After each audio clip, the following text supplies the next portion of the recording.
ഹജറുൽ അസ്വദ് മുത്താൻ വേണ്ടിയിട്ട് പുരുഷന്മാർക്കിടയിലൂടെ പെണ്ണുങ്ങളെ ഹജറുൽ അസ്വദിന്റെ അധികത്തേക്ക് തിക്കിലും തിരക്കിലും നിങ്ങൾ പോകല്ലേ. നിങ്ങൾ ഉദ്ദേശിക്കുന്ന പ്രതിഫലത്തേക്കാൾ വലിയ കുറ്റമായിരിക്കും അതിലൂടെ വന്നു ചേരുക.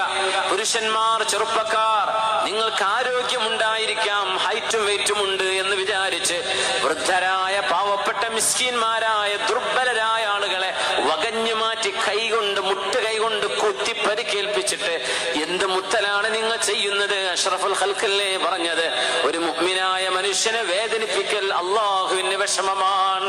കഅബാലയത്തിന്റെ കല്ലുകളെക്കാളും മുഅ്മിനായ മനുഷ്യൻ അല്ലാഹു ബഹുമാനം കൊടുത്തു. അതുകൊണ്ട് നിങ്ങൾ അത്തരം ദുൽമ് ചെയ്തുകൊണ്ട് ചെയ്യേണ്ടതില്ലാതെ സന്ദർഭവും സാഹചര്യവും ഒത്തുകിട്ടുകയാണെങ്കിൽ ചെയ്തേ